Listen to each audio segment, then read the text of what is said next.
Well, hey, early childhood team, Pastor Brandon here with a overview for our new Easter series that's going to be starting soon.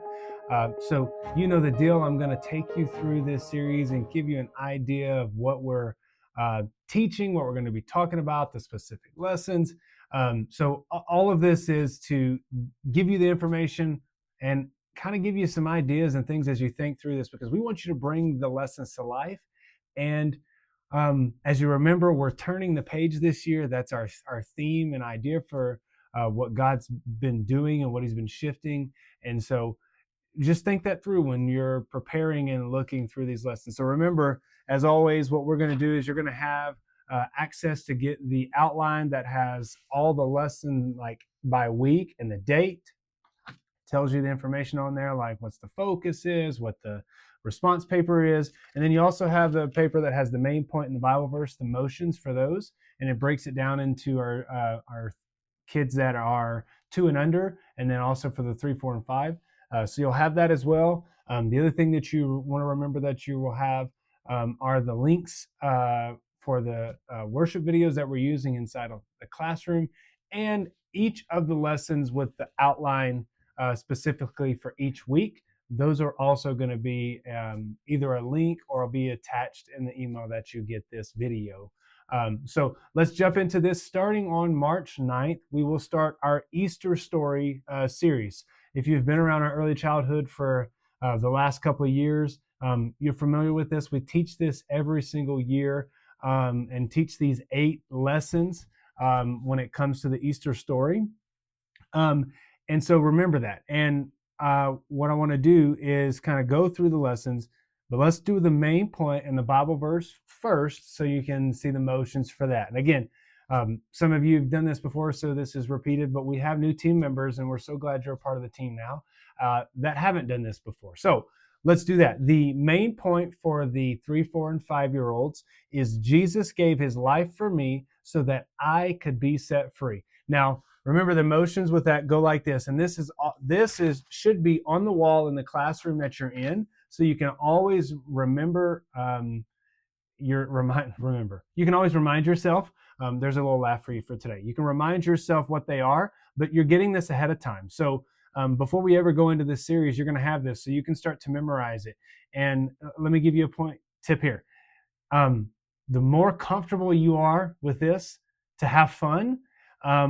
That's how the kids are going to be engaged with it. So if you barely know it, your kids are going to be like that. They're going to know that. They're going to feel it. One of the things that I do every time I'm in an early childhood class and I mix it up is I do this normal, and then I'll do it in like a funny high-pitched voice. Sometimes I'll do it in as fast as we can. I'll say, "Okay, kids, we're going to do it as fast as we can because blah, blah, blah, blah." That was the Bible verse, but do it fun. And then we'll do it in slow motion, and then I'll pretend and act like I'm falling asleep, and then the kids all know, like, "Hey, let's wake up Pastor Brandon."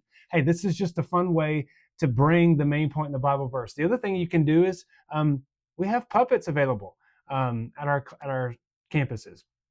If you've got some kids or yourself that are comfortable with puppets, or if you'd like myself or Pastor Richard to kind of give you some tips and pointers and show you some basics on puppets, man, you could do that. It's another fun way to bring this to life. So Jesus gave His life for me so that I could be set free. And it goes like this. Jesus gave His life for me so that I could be set free. So the arms are kind of out to the side like an airplane. That's for the 3, 4, and 5-year-olds, okay? This is for the walkers to the 2-year-olds.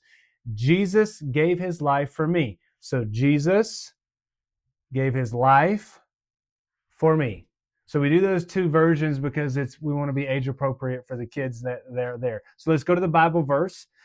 It goes like this: "For God so loved the world that He gave His one and only Son," John 3:16.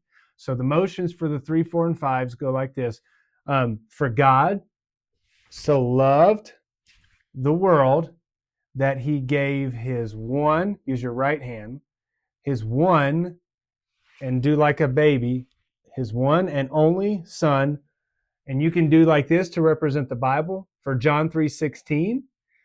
Very easy, very simple. I know the paper says hold up 3 fingers and then the number 1 and 6, but that's kind of challenging and complicated. So you can just do the Bible. And then for the walkers, it goes like this: for God so loved the world, John 3:16. So for God so loved the world. Okay, those are the two simple things. And those are your main point in Bible verse. And I know this is a little bit longer already. I'm seeing at it, looking at it, and saying it's 5 minutes. Just give me a couple more minutes so I can go through the week specific. I gave you some tips and pointers that I don't think I've ever given some of you before that of what I do. So now let's talk specifically for the weeks. March 9th is Jesus riding on a donkey. It's the story from Matthew chapter 21. And the focus here is let's celebrate Jesus, our true King. Jesus is more famous than anyone. He is our King. So this is the story leading up to this story. This is about 4 to 5 weeks before the actual story of the Easter story and all of that. So that's week number 1. Week number 2 on March 16th is washing the disciples' feet. And Jesus served others is the main focus. He came to the earth to serve and to save us. Jesus wants us to serve each other. So then you get to week number 3, and it's the Last Supper. This is taking time to remember what Jesus did for us, thanking Jesus for saving us from all our sin.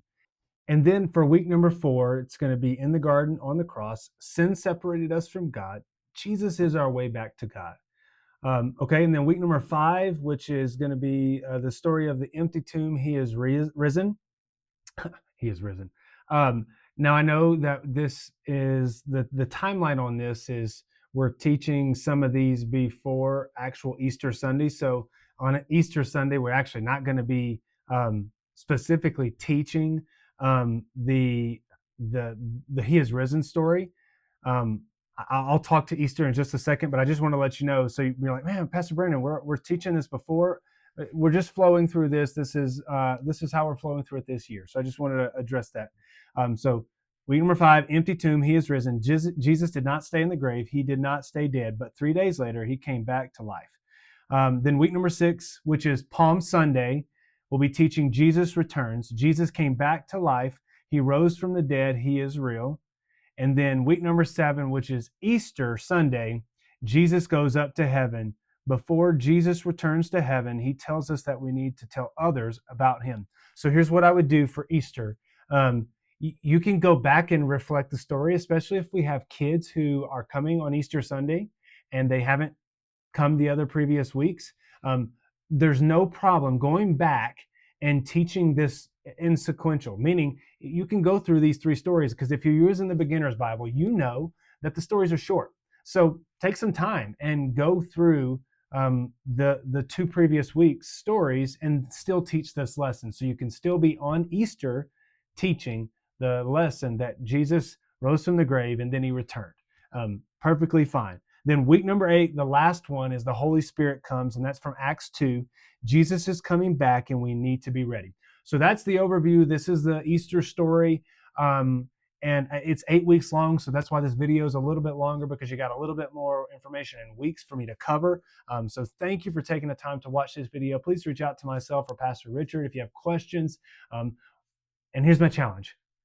Prepare, pray, let the Holy Spirit lead you, and be creative when it comes to the Easter story. Ask God to give you some ideas, give you some things that are outside of the box when you're preparing and thinking about whatever classroom you're going to be in, and whatever you're going to be, whatever your role is, whatever your part is. You can still bring creativity and bring these lessons to life, and not just be led at something that we're just going through the motions. We're just going through the things of showing up and serving.